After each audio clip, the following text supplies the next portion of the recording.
On Christmas Eve, my husband collapsed. My son pushed me away. Stop. You're just a housewife. You'll kill him. My daughter-in-law nodded. You can't even bake properly. Don't try to be a hero. They called the city's top cardiologist. When the doctor arrived, he saw me pressing a spot on my husband's neck. He turned pale, dropped his bag, and yelled, "Wait, are you truly who I think you are?" They immediately froze when they discovered who the housewife truly was. I'm glad to have you here. Follow my story until the end and comment the city you're watching from so I can see how far my story has reached. The smell of cinnamon and pine filled our Westchester home that Christmas Eve, mixing with the familiar scent of Clarence's aftershave as he adjusted the lights on our 20-year-old artificial tree. I watched him from the kitchen doorway, my hands still damp from washing the dinner dishes, feeling that quiet contentment that comes from decades of shared routines. "Trinity, could you bring me that box of ornaments from the hall closet?" He called, his voice slightly strained from reaching toward the higher branches. I was already moving toward the closet when it happened. A sound I'll never forget, like air being suddenly sucked from the room, followed by a heavy thud that seemed to shake the hardwood floors beneath my feet. Clarence lay crumpled beside our coffee table, his face an alarming shade of gray, his body unnaturally still. The Christmas ornament he'd been holding, a small glass angel we bought during our honeymoon 28 years ago, lay shattered beside him, catching the tree lights like scattered tears. Clarence. I dropped to my knees beside him, my hands automatically moving to check his pulse. Weak, irregular, barely there. His breathing was shallow, labored. Every instinct I'd spent 25 years burying suddenly surged to the surface.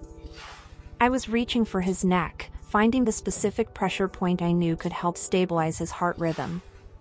When the front door burst open, Edward stormed in with Sarah close behind, their voices sharp with panic. "Mom, what happened?" Edward's eyes were wide, taking in the scene, his father on the floor, me kneeling beside him. "He collapsed," I said, not looking up, my fingers still pressed against the precise spot on Clarence's neck. "We need to call 911. Sarah was already on her phone, but Edward grabbed my wrist, his grip surprisingly strong. "Stop. Don't touch him like that. You're just a housewife. You'll kill him." The words hit me like a physical blow. Just a housewife.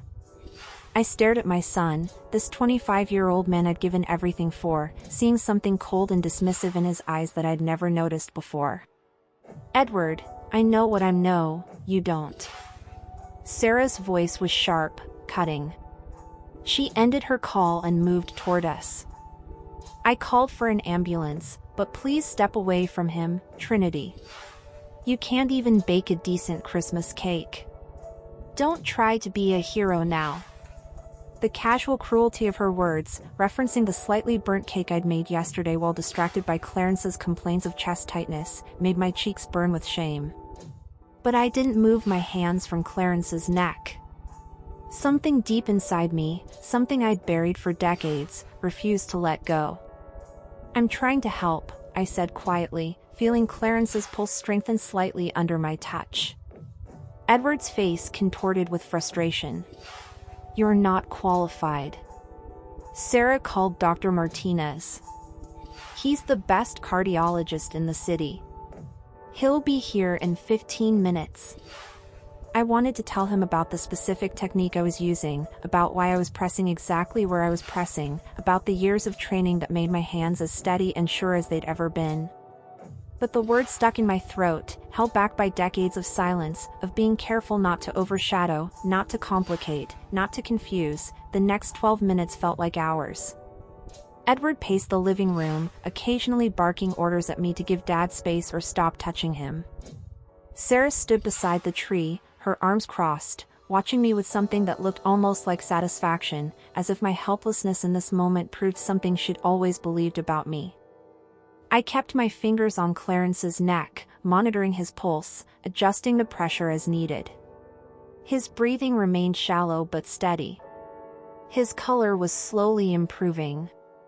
I knew these were good signs, but I also knew we weren't out of danger yet. When the doorbell rang, Edward practically ran to answer it. Dr. Marcus Chin entered our living room carrying a large medical bag, his hair now silver-streaked, but his movements still quick and precise. He looked exactly like the brilliant, dedicated doctor I'd always known he would become. He stopped mid-step when he saw me kneeling beside Clarence. Saw exactly where my hands were positioned. Saw the way I was monitoring my husband's breathing and color. His medical bag hit the floor with a soft thud.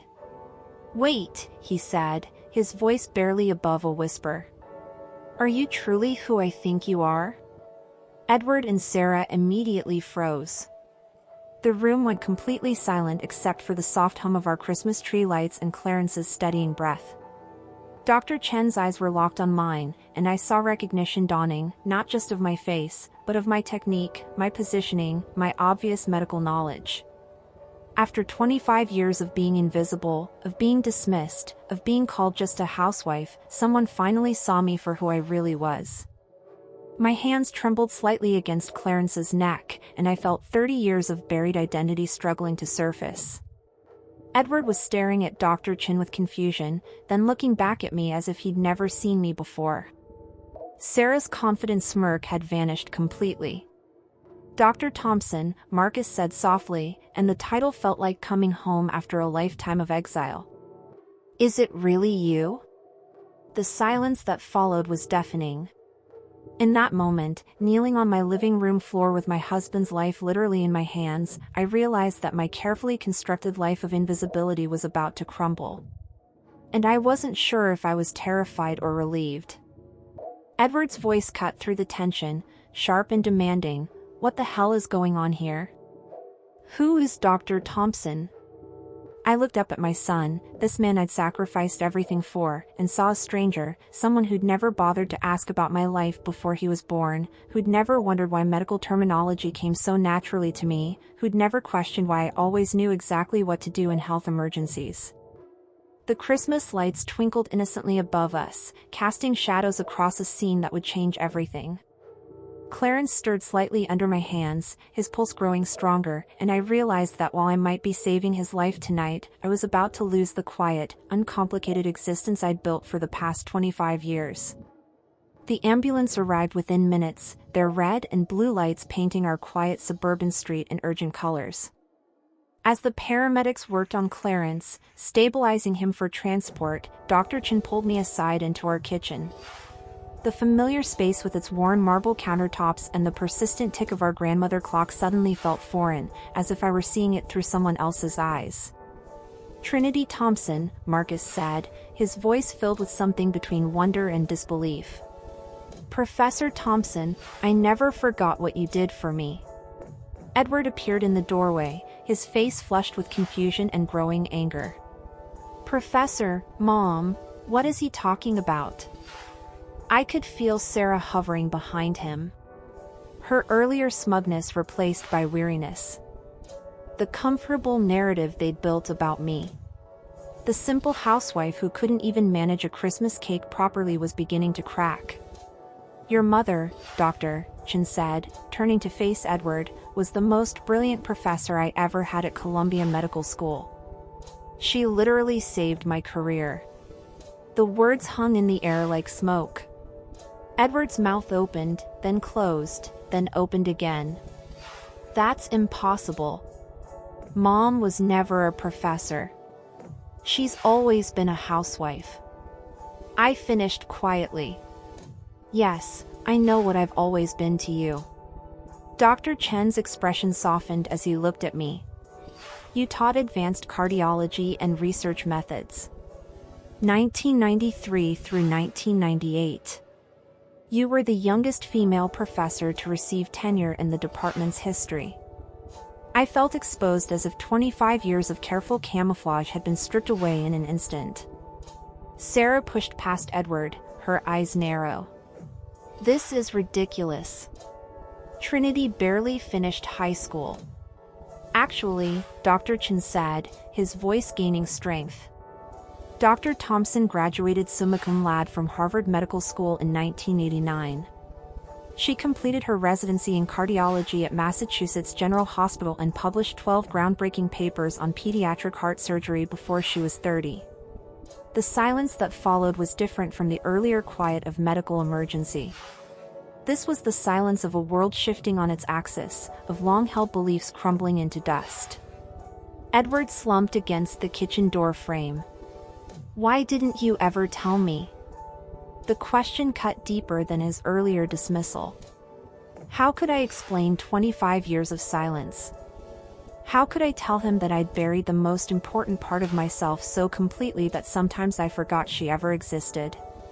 "Because," I said slowly, "you needed a mother, not a doctor."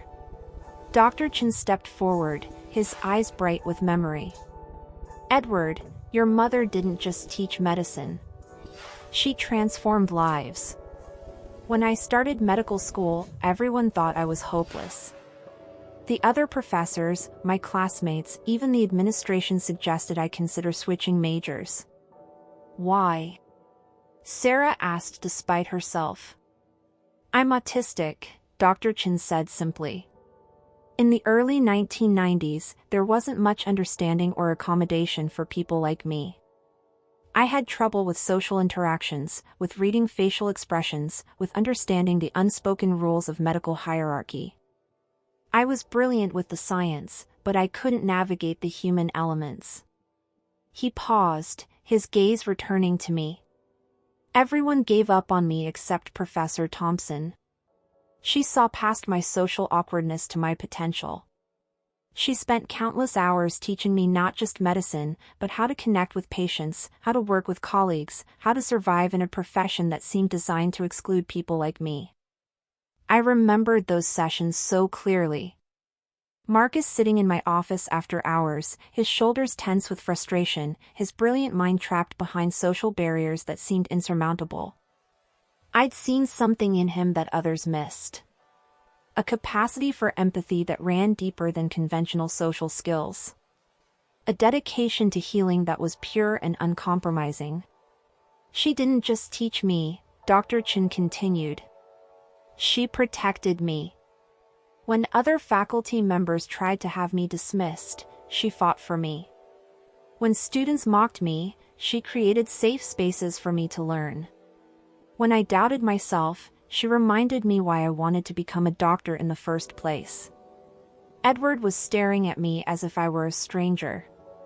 "You never mentioned any of this. Not once in 25 years. You never asked," I said, the words slipping out before I could stop them. The truth of it settled over us like dust. All these years, Edward had seen me as a simple housewife because that's all he'd ever looked for. He'd never wondered about my education, my dreams, my life before he was born. I'd become so good at being invisible that I'd convinced my own son I'd never been anything else. Sarah's voice cut through the moment, sharp with defensive anger. "Well, if you were so brilliant, why did you give it all up? Why become a housewife if you were some hotshot professor?" Dr. Chen and I exchanged a glance. He didn't know the whole story. Couldn't know about Edward's condition, about the choice I'd been forced to make. But I could see in his eyes that he understood there was more to tell. "Sometimes," I said carefully, "we make sacrifices for the people we love." The paramedics called from the living room. They were ready to transport Clarence to the hospital. I gathered our coats and followed the stretcher outside. Dr. Chen fell into step beside me. "I need to ask," he said quietly, so only I could hear.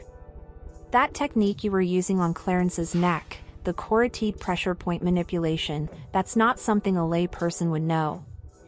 I glanced ahead at Edward and Sarah who were climbing into Edward's car.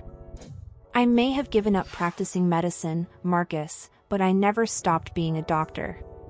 He nodded slowly. "I had a feeling the way you assessed his condition, the precision of your hand placement, it was textbook perfect, better than textbook, actually. You saved his life tonight, you know." We both did, I replied. At the hospital, as Clarence was wheeled into the cardiac unit for observation, Edward finally confronted me directly. Mom, I need to understand this. If you were really a professor, if you had this whole other life, why didn't you ever tell me? Why let me think you were just a housewife? I finished. Just someone who burned Christmas cakes and couldn't be trusted in a medical emergency. He had the grace to look ashamed. I didn't mean yes, you did, I said gently. And maybe that's my fault. Maybe I let you think it for so long that you forgot to see anything else. Dr. Chin joined us in the waiting area, having finished his examination of Clarence. He's stable. The quick intervention prevented any serious damage. He'll make a full recovery. Edward looked between Dr. Chen and me. The quick intervention. You mean what Mom did?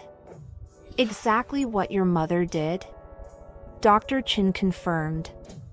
The carotid pressure technique she used is extremely advanced. She bought us the crucial time we needed was. As we settled into the uncomfortable hospital chairs to wait for more news, I could feel the weight of 25 years of silence pressing down on me. Edward kept glancing at me with curious, almost suspicious eyes. Sarah sat rigid beside him, her earlier confidence completely shattered. Dr. Chin pulled out his phone, scrolling through something. Trinity, I want to show you something. I don't know if you know, but I've become the head of cardiology at Presbyterian Hospital. We've been looking for a senior consultant, someone with your experience and expertise. He showed me his phone screen, a job posting for a position that would pay more in 1 year than I'd seen in the last 10. My breath caught in my throat. I don't understand, Edward said. Are you offering my mother a job? I'm offering Dr. Thompson the recognition she should have had all along. Dr. Chin replied as the hospital fluorescent lights hummed overhead and the sounds of medical equipment beeped in the background. I realized that my carefully controlled life was about to change in ways I couldn't predict. The question was whether I had the courage to step back into the light after 25 years in the shadows and whether my family could handle learning who I really was underneath the woman they thought they knew. The drive home from the hospital the next morning was silent except for the rhythmic thump of windshield wipers against the light December drizzle. Clarence was stable and would be discharged in 2 days, but the weight of last night's revelation sat between Edward and me like an uninvited passenger. Sarah had gone straight to her mother's house, claiming she needed time to process everything. What she really needed, I suspected, was time to figure out how to regain control of a narrative that was slipping through her fingers. Edward pulled into our driveway and turned off the engine, but neither of us moved to get out. The Christmas decorations on our neighbors' houses looked garish in the gray morning light. All those twinkling lights and inflatable Santas seeming to mock the heaviness that had settled over our family. Mom, Edward said finally, his hands still gripping the steering wheel. I need to understand if you were really a professor, if you had this amazing career, why did you give it all up? What happened in 1998? 1998. The year my world changed completely.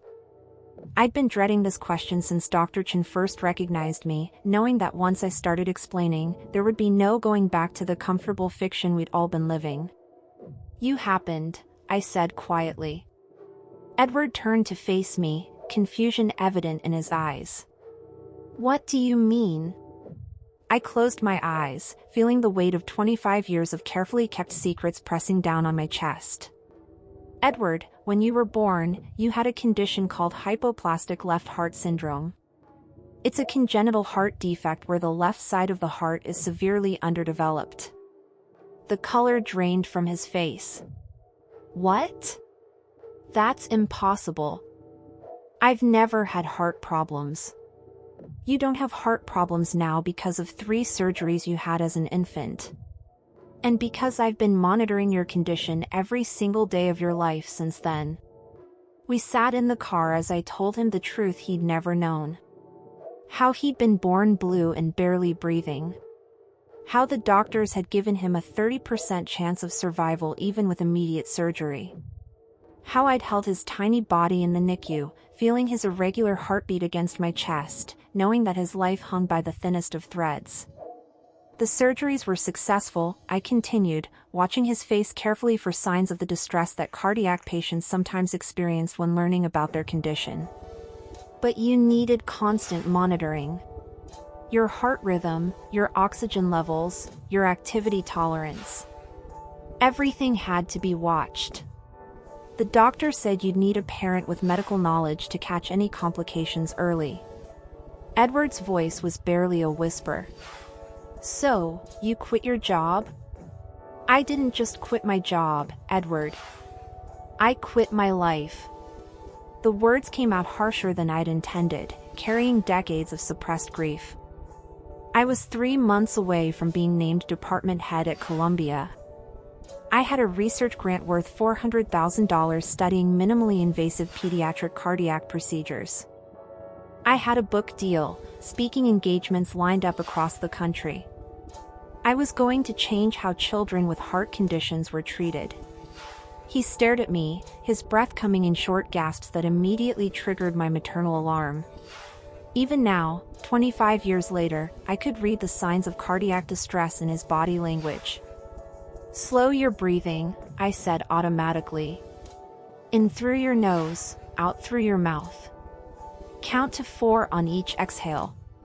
He followed my instructions without question, the way he had 1,000 times before during childhood episodes he'd never understood were cardiac related.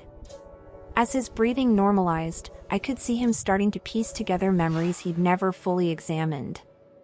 Those times when I was little, he said slowly. When you'd make me rest in the middle of playing. When you'd check my pulse when you thought I wasn't looking.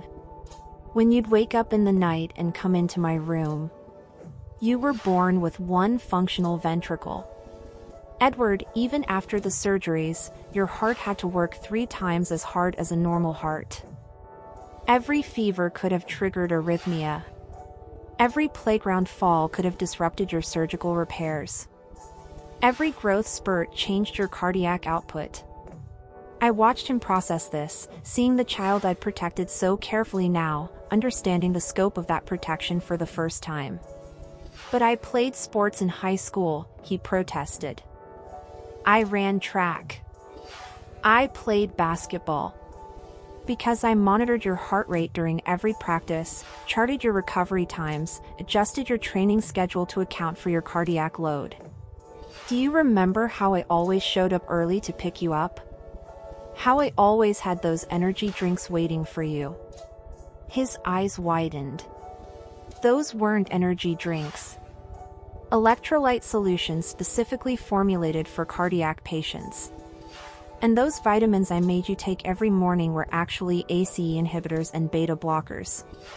Dosage I calculated based on your weight and cardiac function. Edward got out of the car abruptly and started walking toward the house, then stopped in the middle of our front walkway. When he turned back to me, there were tears in his eyes. You've been treating me my entire life, and I never knew. That was the point, I said, getting out to join him. You needed to believe you were normal, that your life wasn't limited by your condition. If you'd grown up knowing you had a heart defect, you would have lived afraid. But the cost, he whispered, you gave up everything. I thought about the night I'd made that decision. Sitting in the NICU with his 2-week-old body hooked up to monitors and machines, watching his tiny chest rise and fall with mechanical assistance. The head of pediatric cardiology at Columbia had been brutally honest. Edward would need specialized care for years, possibly his entire life. I could hire nurses, but no one would watch him with the vigilance of a mother who was also a trained cardiologist. I didn't give up everything, I said. I chose what mattered most. We went inside and Edward immediately headed for the stairs. Where are you going? The attic, he said. If you really were a professor, if you really had this whole career, there has to be evidence somewhere. I followed him up, my heart pounding with anxiety. I'd stored everything from my previous life in boxes in the far corner of the attic under old Christmas decorations and forgotten furniture. I'd told myself I was preserving memories. But really, I'd been preserving a person. The woman I used to be before I became just Edward's mother. He found the boxes easily, as if he'd always known where to look. Inside were my diplomas, my medical licenses, copies of my published research papers, photos from medical conferences, and thank you letters from former students. Edward handled each item carefully, reverently, as if he were discovering archaeological artifacts. Dr. Trinity Thompson, assistant professor of cardiology, he read from one diploma. Harvard Medical School, summa cum laude. He looked up at me. You graduated first in your class. Second, I corrected, but close enough. He found a photo from my last faculty party at Columbia. Me in a professional suit, surrounded by colleagues, obviously respected and valued. The woman in that photo looked confident, accomplished, fulfilled. She looked nothing like the tired housewife who'd been dismissed in her own living room just 24 hours ago. This research paper, Edward said, holding up a journal article I'd published in 1997. It's about surgical techniques for infants with hypoplastic left heart syndrome. My throat tightened. I was working on that when you were born. All my research suddenly became very personal. Edward sat heavily on an old trunk. My professional life spread around him like fragments of a shattered mirror. How many surgeries did I have? 3 major ones in your first year, then several smaller procedures to adjust the artificial valves as you grew. The last significant surgery was when you were 7. You probably don't remember it. I told you it was to fix a hernia. I remember that, he said slowly. You stayed in the hospital with me for a week. You never left my side. I was monitoring your recovery personally. The surgical team was excellent, but I knew your case history better than anyone. Edward picked up another photo. This one of me receiving an award for excellence in teaching. How much money did you lose by quitting? I'd never calculated it precisely, but the number was staggering. My salary was about $80,000 a year in 1998. With the research grants, speaking fees, and consulting work, I was probably making close to $120,000 annually. Over 25 years, Edward said, doing the math. That's millions of dollars. Money I never needed, I said firmly. You were more important than any career, any recognition, any amount of financial success. But even as I said it, I could feel the weight of those lost years pressing down on me. The research I never completed, the students I never taught, the lives I might have saved if I'd continued developing new surgical techniques. I'd made the right choice for Edward, but it had cost me more than just money. It had cost me my identity, my purpose, my sense of self-worth. Edward was quiet for a long time, sifting through the evidence of who I used to be. Finally, he looked up at me with something I'd never seen in his eyes before. Respect mixed with guilt and a kind of awe that made my chest tighten with emotion. Mom, he said, his voice thick with emotion.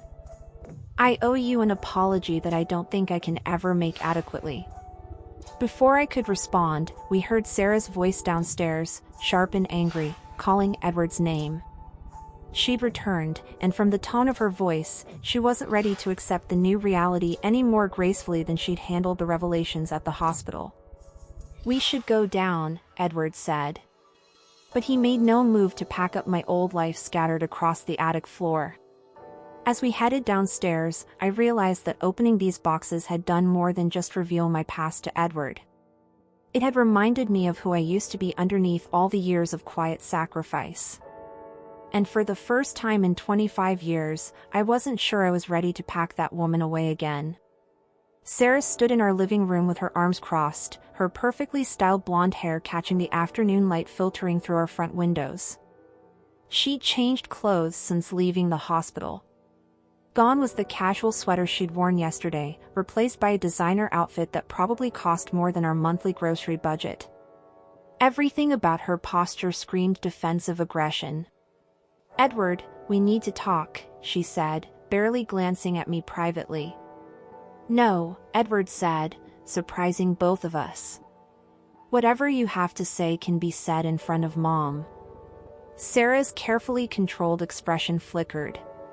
"This is about our future, our family plans. Your mother doesn't need to be involved in everything." The casual dismissal, "your mother doesn't need to be involved," hit me like a familiar slap. How many times over the years had Sarah made similar comments, subtly excluding me from decisions about my own son's life? "Actually," Edward said, settling into his father's armchair, "I think she's been more involved in my life than I ever realized." Sarah's eyes narrowed. "What's that supposed to mean?" Edward looked at me, then back at his wife. "Did you know I had heart surgery as a baby?" "What?" "No, that's ridiculous. You've never had heart problems." Sarah laughed, but there was an edge to it. "Edward, you're being dramatic." 3 major surgeries before I was 1 year old, Edward continued. "Constant monitoring throughout my childhood. Specialized medications disguised as vitamins. Mom gave up her entire medical career to take care of me." Sarah went very still. "Medical career?" "Edward, your mother never had a medical career. She barely graduated high school." I watched Sarah's face carefully, looking for the surprise and confusion that should have accompanied this revelation. Instead, I saw something else. A brief flicker of panic quickly suppressed. "She was a professor at Columbia Medical School," Edward said. "A published researcher, department head candidate. She gave it all up when I was born." Sarah's laugh was forced. "Artificial. That's impossible. I would have known in 8 years of marriage. Something like that would have come up." But there was something in her voice, a quality I'd heard before but never quite identified. It was the sound of someone working very hard to maintain a lie. "Sarah," I said quietly, "you've always seemed very certain about my limitations." She turned to me, her expression shifting to the familiar, condescending smile she reserved for my silly comments. "Trinity, I'm just being realistic. You're a wonderful mother and wife. But let's not pretend you're something you're not." Edward frowned. "What do you mean pretend?" Sarah glanced between us, clearly realizing she'd said too much. "I just mean that everyone has their place, their role. Trinity's role is here in the home, taking care of family. There's nothing wrong with that." "But there would be something wrong with her having been a doctor?" Edward asked. The question hung in the air like smoke. Sarah's perfectly glossed lips opened and closed several times before she managed to speak. "Well, no, of course not. But it's not true. Your mother has always been just a housewife." Just a housewife. There it was again. That phrase that had defined me for 25 years. But this time, hearing it from Sarah's lips, I heard something else underneath it. Relief. "Sarah," I said carefully, "you seem very invested in maintaining a particular image of who I am." "I'm invested in reality," she snapped. "I'm invested in not letting you confuse Edward with these ridiculous fantasies." Edward stood up abruptly. "Fantasies? I just spent 2 hours going through Mom's diplomas, her research papers, photos from medical conferences. Are you saying those are fake?" Sarah's composure was cracking. "I'm saying that people can buy fake diplomas online. People can Photoshop themselves into pictures. People can create elaborate lies when they're desperate for attention." The accusation hit me like a physical blow. But before I could respond, Edward was moving toward the stairs. "Come with me," he said to Sarah. "I want you to see something." I followed them back up to the attic where my professional life still lay scattered across the floor. Edward picked up my medical license, the original, with raised seals and official signatures. "This is fake?" he asked, handing it to Sarah. Sarah examined it, her hands trembling slightly. "Well, no, but how about this?" Edward held up a photo of me with Dr. Chen and 3 other faculty members at a cardiology symposium. "Did Mom Photoshop herself into a picture with the man who treated Dad last night?" Sarah stared at the photo, her face growing pale. "I don't understand how or this." Edward picked up a thank you letter from a former student dated 1997. "Did Mom forge this, too? And this one, and this stack of 50 others." With each piece of evidence, Sarah seemed to shrink smaller. But instead of the surprise and apology I might have expected, her expression was hardening into something cold and calculating. "Fine," she said finally. "Maybe you did have some kind of career once, but you gave it up, didn't you? You chose to be a housewife. You chose this life." Because Edward needed I began. "Because you couldn't handle the pressure." Sarah interrupted. "Because when things got difficult, you took the easy way out." Edward's face darkened. "Easy way out, Sarah. She sacrificed everything to save my life." "Did she?" Sarah's voice was rising now, her careful facade completely abandoned. "Or did she use your condition as an excuse to quit when she realized she wasn't as good as she thought she was?" The cruelty of the accusation took my breath away, but before I could respond, Edward was speaking, his voice dangerously quiet. "What did you just say?" Sarah seemed to realize she'd gone too far, but instead of backing down, she doubled down. "I'm just saying that people sometimes exaggerate their past accomplishments when their current life feels disappointing. Maybe your mother had some minor teaching position. Maybe she helped with some research. But this whole brilliant professor story, it's probably embellished." "Get out," Edward said. "What?" "Get out of my house. Get out of my parents' house. Get out now." Sarah's eyes widened. "Edward, you're overreacting. I'm just trying to protect you from what? From learning that my mother is an extraordinary woman who gave up everything for me? From discovering that I've been treating her like garbage for years based on your constant subtle undermining." The word undermining hit me like revelation. Suddenly, years of seemingly innocent comments from Sarah came into sharp focus. Her surprise whenever I demonstrated any knowledge or capability. Her quick dismissals of my opinions on medical matters. Her habit of redirecting conversations whenever my past might come up naturally. "Sarah," I said slowly. "How long have you known?" She went very still. "Known what?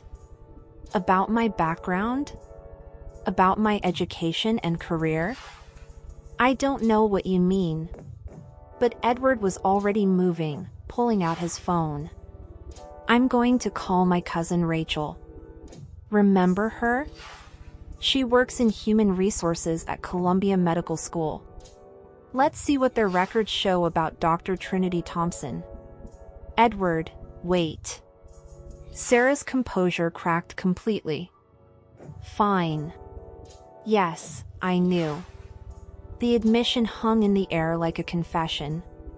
"How long?" Edward demanded. Sarah's shoulders sagged. "Since before we got married, I was doing research on your family for the wedding planning, and I found some old articles online about your mother's work at Colia. 8 years. She'd known for 8 years and had never said a word. Worse than that, she'd actively worked to reinforce the image of me as incapable, limited, just a housewife." "Why?" I asked, though I was beginning to understand. Sarah's mask was completely gone now, revealing something ugly and insecure underneath. Because you already had too much influence over Edward, he respected you, looked up to you. If he'd known you were this brilliant doctor who'd sacrificed everything for him, I never would have been able to build my own life with him. The truth was stunning in its calculated cruelty. For 8 years, Sarah had deliberately maintained my invisibility because my true identity threatened her control over Edward. You wanted him to see me as weak, I said. I wanted him to see you as human, Sarah shot back. Not as some saint who gave up everything. That's a lot of pressure to put on a person, knowing their mother sacrificed her whole career for them. Edward's voice was barely controlled. So, you spent 8 years making sure my mother felt worthless so that I wouldn't feel guilty. I spent 8 years protecting our marriage, Sarah said. And it worked, didn't it? We've been happy. Happy? Edward looked at her as if seeing her clearly for the first time. We've been happy because you systematically destroyed my relationship with my mother. Because you made me believe she was incompetent and useless. Sarah's face crumpled slightly, but her voice remained defiant. She chose to give up her career. She chose to become a housewife. I just helped maintain the boundaries she'd already established. By making sure those boundaries became a prison, I said quietly. The three of us stood among the scattered evidence of my former life, the weight of 8 years of deception settling over us like dust. I thought about all the times Sarah had discouraged Edward from asking about my thoughts on medical news. All the times she'd redirected conversations when my knowledge might have shone through. All the times she'd reinforced the image of me as simple, limited, just a housewife. I need you to leave, Edward said to Sarah, his voice hollow. I need you to pack your things and go stay somewhere else while I figure out what this means for our marriage. Sarah's eyes filled with tears. The first genuine emotion I'd seen from her. Edward, please. I love you. I was just trying to protect what we had.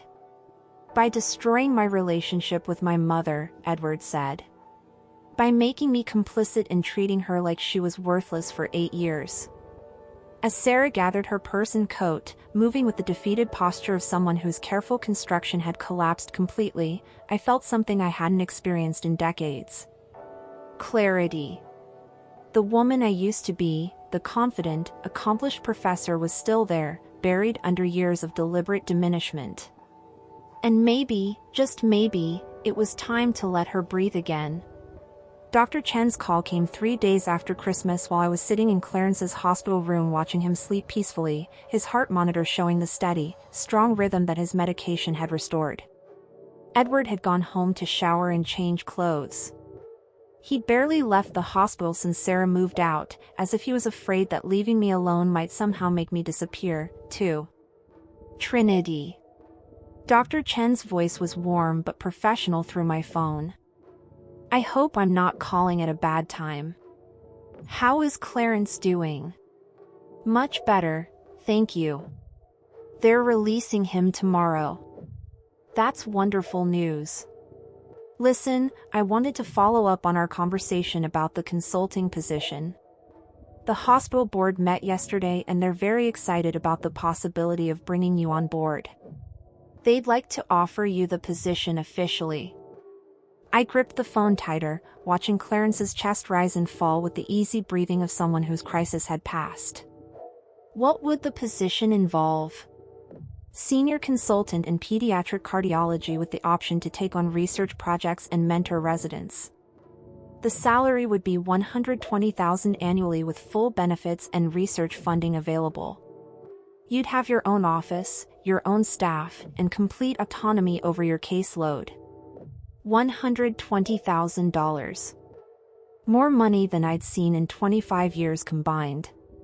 But more than that, it was recognition, purpose, the chance to use the knowledge I'd spent decades keeping hidden. There's one more thing, Dr. Chen continued. We have a case that specifically requires your expertise. a 3-month-old girl with hypoplastic left heart syndrome. Very similar to Edward's case, the parents are struggling with the decision about surgery versus palliative care. Your experience, both professional and personal, could make the difference in saving this child's life. My throat tightened. Another baby facing the same crisis Edward had faced. Another family torn apart by impossible choices. When would you need an answer? The board would like to make the announcement next week. Trinity, this isn't charity. We need you. Your research on minimally invasive techniques is still being cited in current literature. You have insights that no one else in the field possesses. After I hung up, I sat in the quiet hospital room, listening to the soft beep of Clarence's monitors and watching the winter afternoon fade outside the windows. For 25 years, I told myself that sacrificing my career was the only choice, the right choice. But now, faced with the possibility of reclaiming that part of myself, I wasn't sure I had the courage to take such a dramatic step. Clarence stirred, opening his eyes and immediately focusing on me with the clarity of someone fully recovered. Who was that on the phone? I told him about Dr. Chen's offer about the position and the salary and the chance to practice medicine again. Clarence listened without interrupting, his expression thoughtful. What do you want to do? He asked when I finished. I don't know, I admitted. It's been so long since I thought about what I wanted instead of what everyone else needed. Clarence reached for my hand, his fingers warm and steady. Trinity, I've watched you sacrifice everything for this family for 25 years. Maybe it's time you did something for yourself. Before I could respond, Edward appeared in the doorway, coffee in hand, and a troubled expression on his face. Mom, we need to talk. Sarah's been calling me nonstop. She wants to come back. Wants to work things out. I felt my stomach clench. What did you tell her? That I'm not ready to talk to her yet, but she's not giving up. Edward sat down heavily in the visitor's chair.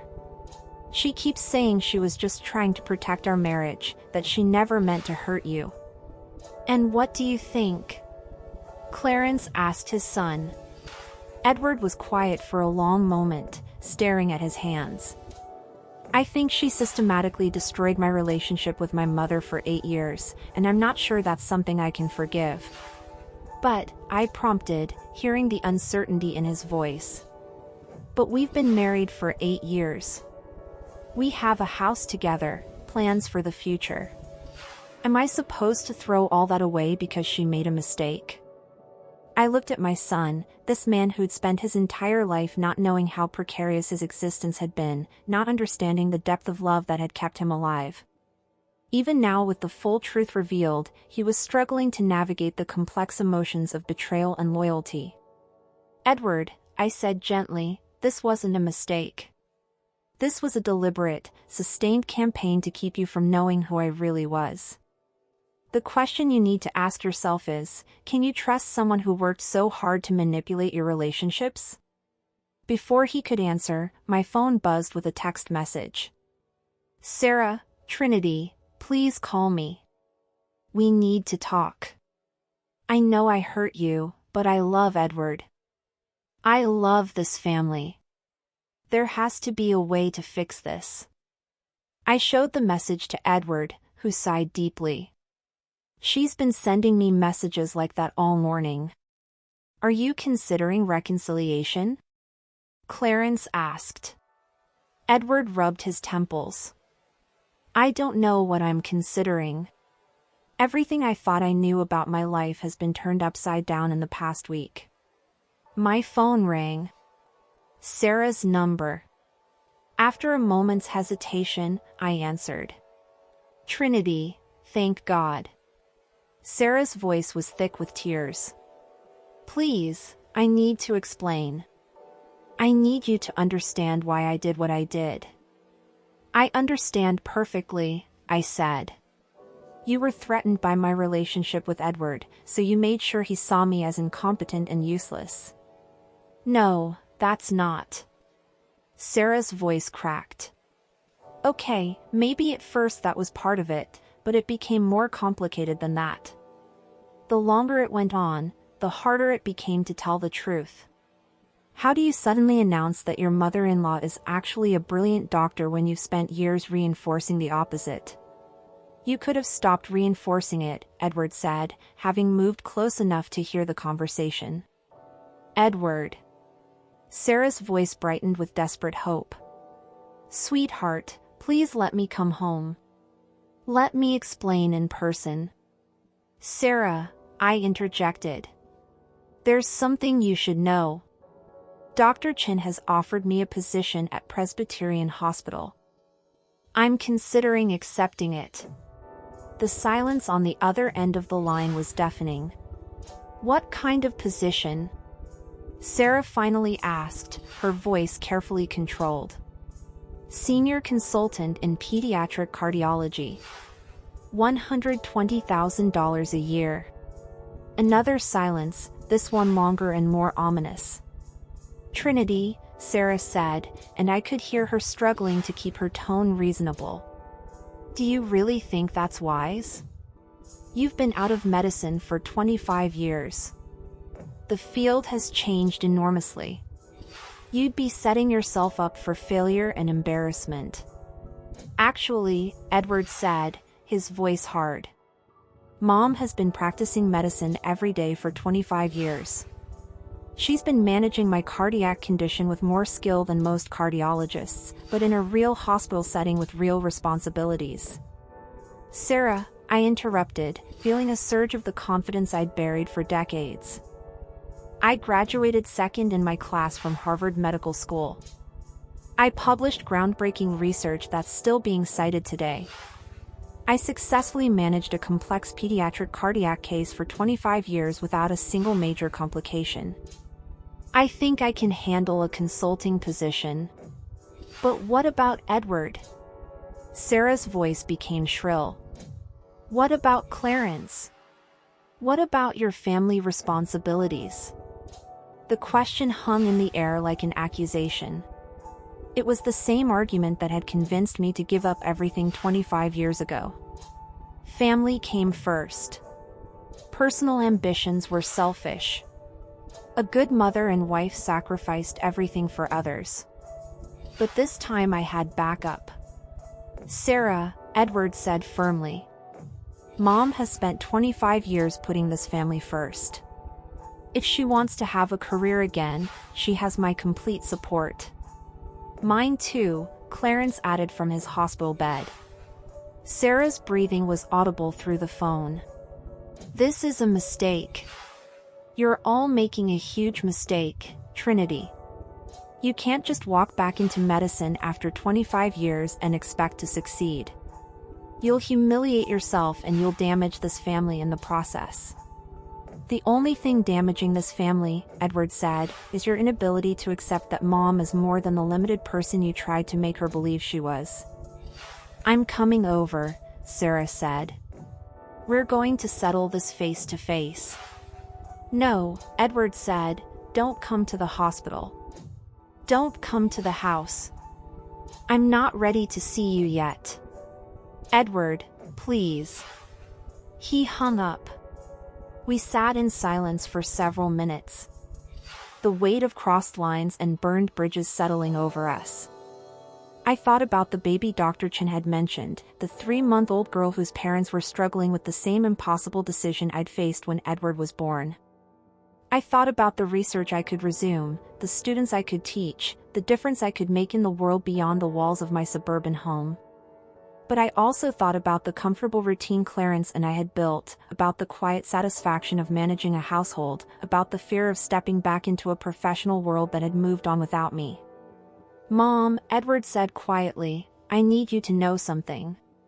Whatever you decide about this job offer, it should be your decision, not based on what Sarah wants, not based on what you think I need, not based on anyone's expectations except your own.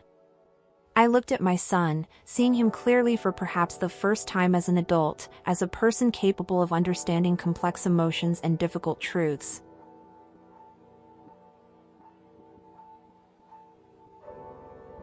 What if I fail? I asked, voicing the fear I'd been carrying since Dr. Chen first made the offer. What if you succeed? Clarence countered from his hospital bed. That evening, after Edward had gone home and Clarence had fallen asleep, I walked the hospital corridors past the nurses' stations and patient rooms, breathing in the familiar scent of antiseptic and possibility. I found myself in the pediatric wing, standing outside the NICU where babies fought for their lives with the same determination Edward had shown 25 years ago. Through the window, I could see tiny forms in incubators, surrounded by the monitors and machines that had once surrounded my son. I thought about the knowledge I carried, the experience that could help save some of these lives, the research that could improve outcomes for countless families facing the same crisis we'd faced. Sarah was right about one thing. It was a risk. After 25 years, stepping back into medicine would be challenging, possibly overwhelming. But for the first time in decades, the voice in my head wasn't asking whether I was capable enough. A few months later, I stood in my new office at Presbyterian Hospital, watching the morning sun stream through windows that overlooked the city I'd once thought I'd left behind forever. My white coat hung on the back of my chair, freshly pressed and bearing the embroidered name Dr. Trinity Thompson, Senior Consultant, Pediatric Cardiology. After 25 years, seeing my title and professional stitching still made my heart race with a mixture of pride and disbelief. The transition back to medicine hadn't been easy. The technology had advanced dramatically. Treatment protocols had evolved. And I'd spent the first month feeling like I was learning a new language built on a foundation I'd almost forgotten I possessed. But gradually, like muscle memory returning to a dancer, the knowledge had reasserted itself. The steady hands that had once performed complex procedures found their precision again. The analytical mind that had once diagnosed complex cases remembered how to see patterns and symptoms. Most importantly, I'd discovered that 25 years of intensively managing Edward's condition had kept my skills sharper than I'd realized. While I'd been out of formal practice, I'd never stopped being a cardiologist. The soft knock on my office door interrupted my thoughts. "Dr. Thompson, your 9 o'clock appointment is here." I smiled at my assistant, Maria, who'd been patient with my sometimes old-fashioned approaches to scheduling and record-keeping. "Please send them in." The Johnsons entered my office carrying their 3-month-old daughter, Emma. The baby Dr. Chen had mentioned during that pivotal phone call 6 months ago. Emma had been born with the same condition as Edward, and her parents had been struggling with the decision about surgery for months before finally requesting a consultation with me. "Dr. Thompson," Mrs. Johnson said, settling into the chair across from my desk while cradling Emma carefully. "Thank you for agreeing to see us. We've been to 4 different specialists, and everyone gives us different advice." I looked at Emma, seeing Edward's tiny face from 25 years ago in her delicate features and slightly blue-tinged skin. The familiar protective instinct surged through me, but this time it was tempered with professional knowledge and emotional distance. "Tell me about your concerns," I said, pulling Emma's thick medical file toward me. For the next hour, I walked the Johnsons through the same decision tree I'd navigated when Edward was born. I explained the surgical options, the risks and benefits, the long-term prognosis with and without intervention. But more than medical facts, I shared something no other doctor could. The perspective of someone who'd lived with the consequences of this choice for 25 years. "The surgery isn't a cure," I told them honestly. "It's the beginning of a lifetime of careful management. Your daughter will always have a heart condition, but with proper care and monitoring, she can live a full normal life." Mrs. Johnson's eyes filled with tears. "How do you live with that fear? How do you watch your child grow up knowing their heart could fail at any moment?" I thought about Edward, now 26 and thriving, working as an engineer and slowly rebuilding his marriage with Sarah, though on very different terms than before. I thought about the thousands of moments of fear and vigilance, but also about the joy of watching him succeed despite his challenges. "You learn to see strength where others see vulnerability," I said. "You learn that love is measured not in the absence of worry, but in the determination to fight for every day you have together. After the Johnsons left, having decided to proceed with the surgery, I found myself thinking about the strange circular path my life had taken. I'd left medicine to save Edward, and now I'd returned to medicine to save other children facing the same battle he'd fought. My phone buzzed with a text from Edward. "How's your first week with the new research grant going?" I smiled, typing back, "Better than expected.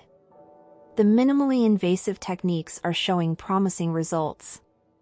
The research grant, $250,000 to study improved surgical techniques for complex pediatric cardiac conditions, represented more than just professional validation.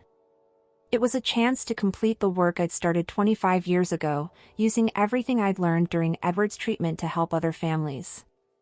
Another text came in, this one from Clarence. "Dinner ready when you get home. Made your favorite." The balance I'd found wasn't perfect. I still worried about Edward's heart. Still managed his medications during family visits. Still felt the pull between professional obligations and family needs. But it was a balance I'd chosen deliberately with full knowledge of the costs and benefits. Sarah had moved back in with Edward 3 months ago, but their relationship was fundamentally different now. She'd started therapy to address what the counselor called her control issues and insecurity-based manipulation patterns. That more importantly, she'd apologized to me. Not the quick surface apology she'd offered initially, but a deep acknowledgement of the damage her actions had caused. "I was afraid," she'd told me during an awkward coffee meeting in February. "I was afraid that if Edward knew how extraordinary you were, he'd realize how ordinary I was." It wasn't forgiveness exactly, but it was understanding. Sarah had been operating from her own fears and insecurities just as I'd been operating from mine. The difference was that I'd made my choices to protect others while she'd made hers to protect herself. A knock on my office door brought me back to the present. Dr. Chen entered carrying 2 cups of coffee and wearing the satisfied expression of someone bringing good news. "I just got off the phone with the Johnsons," he said, handing me one of the cups. "They wanted me to tell you that Emma's surgery went perfectly. She's stable. Responding well, and they credit our consultation with giving them the confidence to proceed." I felt the familiar warm rush of satisfaction that came with helping save a life. It was a feeling I'd forgotten during my years as a housewife when success was measured in clean laundry and home-cooked meals rather than beating hearts and healing bodies. "Speaking of good news," Dr. Chen continued, "the board approved your proposal for the mentorship program. Starting next month, you'll be working directly with medical students who are interested in pediatric cardiology teaching again." The prospect filled me with excitement and terror in equal measure. Medical students were brilliant and eager, but they were also demanding and skeptical. Could I command their respect? Could I share my knowledge effectively after so many years away from the classroom? "Marcus," I said, "can I ask you something? Do you ever wonder what would have happened if you'd given up when everyone was telling you that you weren't suited for medicine?" He was quiet for a moment, considering the question seriously. "I think about it sometimes, but I also know that I'm a better doctor because of those struggles. The empathy I learned from being dismissed and underestimated makes me better with difficult patients. The determination I developed fighting for my place in medicine makes me fight harder for my patients' lives." He paused, looking at me with the same intense focus he'd had as a struggling student 25 years ago. "Trinity, you didn't lose 25 years. You invested them. Everything you learned caring for Edward, every skill you developed managing his condition, every insight you gained from being a medical professional working outside the system, it all made you uniquely qualified for this position." That evening, I drove home through the familiar suburban streets, past the houses where I'd spent 25 years being invisible. But now, I saw the neighborhood differently. Instead of a place where I'd been trapped, it was a place where I'd chosen to build a life, where I'd raised a child who was thriving despite enormous challenges, where I'd created something valuable, even when others couldn't see its worth. Clarence was in the kitchen when I arrived, stirring something that smelled like the chicken and rice dish he'd been perfecting since his heart attack. Edward was there, too, sitting at our old kitchen table with his laptop open, working on some engineering project that required the kind of spatial thinking his surgically repaired heart somehow made possible. "How was work, Dr. Thompson?" Edward asked with a grin, emphasizing my title the way he'd been doing for months. Not to mock, but to celebrate the return of a part of me he'd never known existed. "Satisfying," I said, hanging my coat on the back of my chair and settling into the domestic routine that still anchored my days. I helped a family make a decision about their baby's heart surgery. "The same kind Edward had?" Clarence asked, not looking up from his stirring. "Exactly the same. And because of everything I learned taking care of Edward, I could give them hope along with medical facts." Edward looked up from his laptop. "So, my heart condition actually helped you help someone else?" "Your heart condition taught me more about medicine than any textbook or medical journal ever could," I said. "It taught me that healing isn't just about fixing what's broken. It's about living fully despite what can't be perfectly fixed." As we settled into dinner, I thought about the strange journey that had brought me back to myself. I'd given up everything to save Edward, and in doing so, I'd discovered that the most profound medical knowledge comes not from studying disease, but from loving someone through it. The woman I'd been 25 years ago, the ambitious professor with her research grants and academic accolades, had been accomplished, but incomplete. The woman I'd become during those years of invisibility, patient, intuitive, deeply experienced in the day-to-day reality of managing chronic conditions, was equally valuable. Now, for the first time in my adult life, I was both people at once. Dr. Thompson and Edward's mother, researcher and caregiver, professional and family woman. It wasn't perfect balance, but it was authentic balance built on truth rather than sacrifice. On choice rather than resignation. My phone buzzed with an email from the hospital, a new case consultation, a family seeking guidance about their newborn's complex cardiac condition. 25 years ago, I'd walked away from cases like this to focus on one child. Now I was walking toward them, bringing everything that experience had taught me. I looked around our kitchen table at Clarence, whose near-death experience had revealed the strength of our marriage. At Edward, whose lifelong health challenges had made him compassionate and resilient. At the space where Sarah would soon sit again, working to rebuild relationships on a foundation of honesty rather than control. Now, I'm curious about you who listened to my story. What would you do if you were in my place? Have you ever been through something similar? Comment below. And meanwhile, I'm leaving on the final screen 2 other stories that are channel favorites, and they will definitely surprise you. Thank you for watching until